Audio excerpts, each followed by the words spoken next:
So first of all لو انتوا اول مرة تشوفوني فهاي انا يارا. لو معايا رسالة من بدري النهاردة هعمل لكم فيديو عن مشترياتي اللي انا لسه مجبتهاش. بالنسبة لكم انا الاسبوع اللي فات بس اللي انا ما نزلتش فيه حاجة، بالنسبة لي انا شهر كامل، فبقالي كتير قوي ما اتكلمتش قدام الكاميرا. النهاردة فاضل قد ايه على العيد؟ 3 ايام. انا جبت ايه؟ ولا حاجة، مش ولا حاجة ولا حاجة، بس ما جبتش الاساسي. هل الزنقة دي جديدة عليا؟ absolutely not خالص خالص. بس هو رمضان عدى امتى؟ يعني انا هجيب حاجتي امتى؟ هل هجيب حاجتي اصلا ولا هقضيها بالحاجتين اللي انا جبتهم؟ عموما انا ما كنتش عامله حسابي في الحاجتين دول، هم جم كده. يعني اول حاجه جت كانت الطرحه دي انا طالباها من نيو يير، خدت 2.5 شهر. انا عايزه اعمل لها تمثال لان هي ما كانتش للعيد، لولا 2.5 شهر دول ما كانتش هتبقى للعيد. يعني انا عمري ما عملت كده في حياتي ان انا اجيب الطقم على اساس الطرحه. اول شهر كنت طالباه من بيج اصلا، واتاخروا بقى عليا في الرد وفي الكلام وبتاع، واخر ما زيت رحت طالعه صحت معاكوا على الانستجرام وردوا عليا متشكره جدا، يعني متفضلين عليا. وقالوا لي احنا اسفين وفي مشكله وبتاع وكده. قالوا لي هنعملك فري شيبينج. قلت لهم تمام ماشي. عدى اسبوع كمان، قلت لهم خلاص انا محتاجه اكنسل الاوردر. مردوش. قلت لهم انا طلبت كذا مره ان انا الاوردر يتكنسل، لو ما اتكنسلش انا مش هستلم. ردت عليا وقالت لي خلاص احنا كنسلنا. لقيتها بقى عند بيج تانية، الحمد لله كانت محترمه بصراحه، كانت متابعه معايا لما بقولها اتاخر عليا وكده. وصلنا لنص رمضان ما كانش جه، وانا كنت طالباه من قبل رمضان. بس هي فهمتني يعني ان كان عندها مشكله، وانا قلت لها يا ريت ما يوصليش على العيد. فقالت لي لا مش للدرجه دي. بعدها باسبوع تقريبا بعتتها لي يعني الحمد لله. فقلت خلاص هي بتاعت العيد، لان انا كنت بدور عليها كتير. هعمل لكم انبوكسنج دي الجميله دي يا جماعه. دي غزال سكارف. اولا الباكجينج تحفه، so it worth it.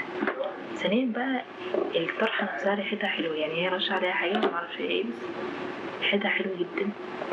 وده فيها بقى دعاء الثوب الجبنه. شايفين التفاصيل الديتيلز دي تحفه قوي. هوريها لكم بقى بحيث ايه تشوفوها من قريب.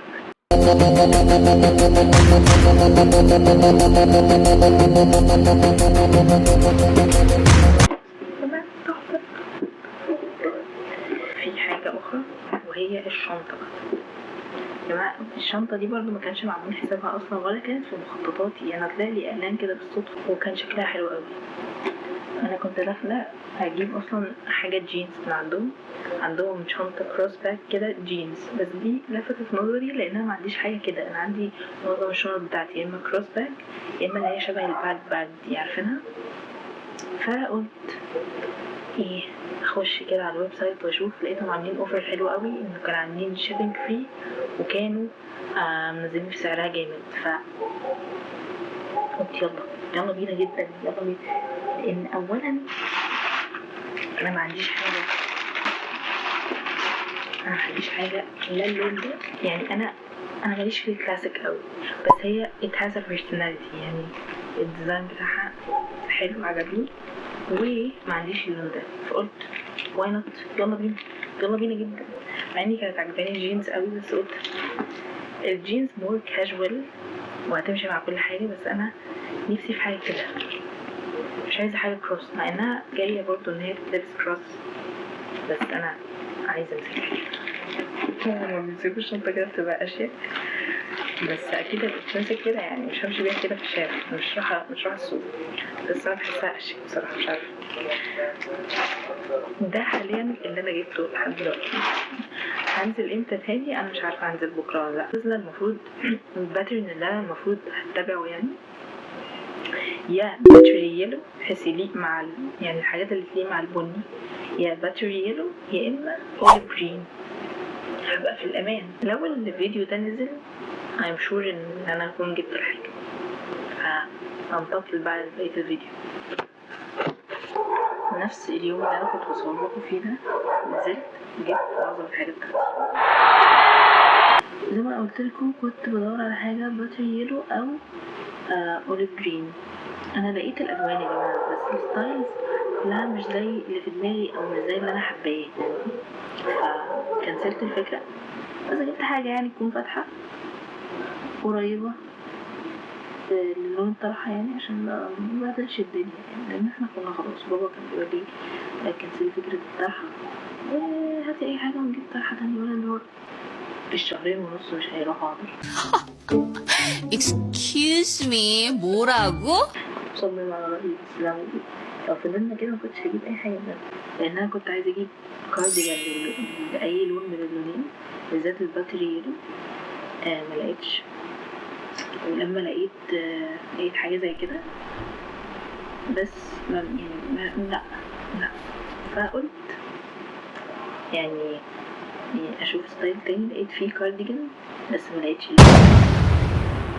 ليه انتوا بتعملوا فينا كده ليه؟ حصل خير، انا نازله حاليا النهارده الوقفه يا شباب. كانوا مش لاقيين الهلال لحد وقت كبير بقى، ومش عارفين اذا كانوا هيصلوا التراويح النهارده ولا يكبروا ولا يعملوا ايه. انا اول مره احضر حاجه زي كده، فكان الموضوع مشوق جدا بقى. تخيلوا لو ما كانش بكره كان هيبقى معانا وقت. بس حصل خير، انا فاضلي حاجه واحده بس انا خايفه تقف على الحاجه الواحده دي، لان انا مش عارفه انا هجيب ايه. انا المفروض نازله اجيب كوتشي، انا مش عارفه الموضوع هيوصلنا فين. Can we appreciate the lip combo? Can we? سوري المرايه ملطشه بس I love this hack ان انتوا تعملوا الادجز بالليب لاينر و الليب نفسها بتحطوا لها كونسيلر فبتبقى كده. عايزين بقى تحطوا اسمه ايه ليب جلوس، اتس يعني ستيب زيادة. وتقريبا انا هوريكم الفاينل لوك كمان شوية.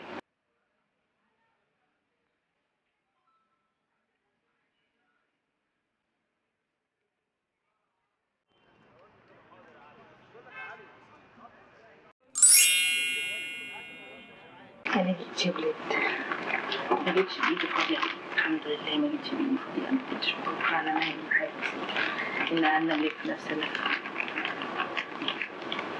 انا ارهقت بقى بجد يعني ما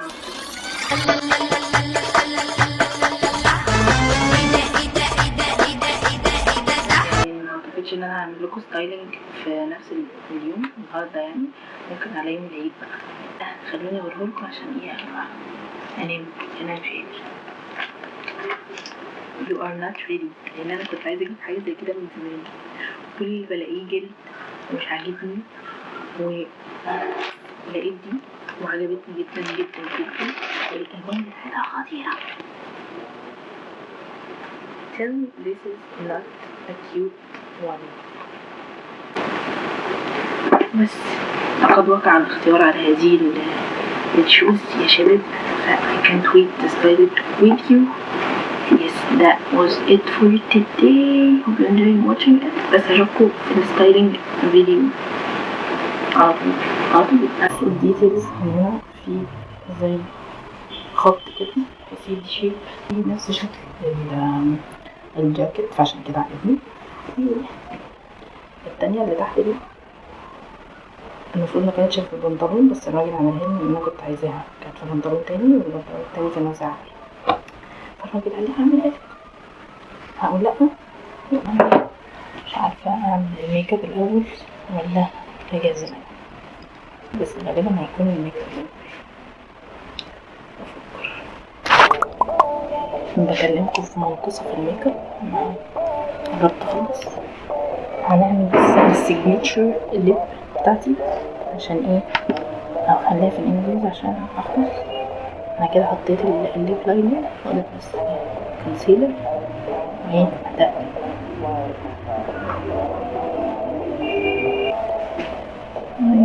نجمة كده.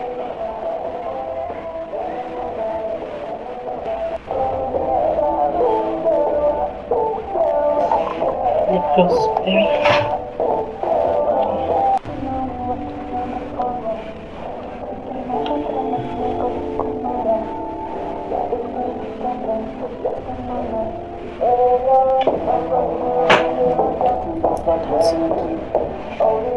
نكمل بقى واجيلكم الفاينل لوك عشان انا متأخر. جاهزين تشوفوا الفاينل لوك؟ اكسسوارز اول، هوريكم الاكسسوارز.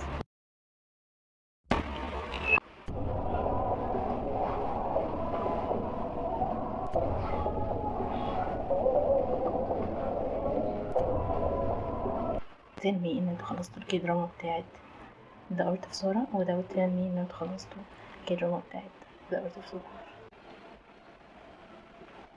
كده فاضل النيلز بس انا مش هلحق اوريها لكم دلوقتي، ممكن لما ارجع.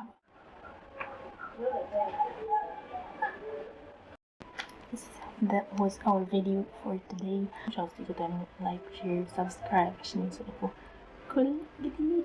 See you in another video.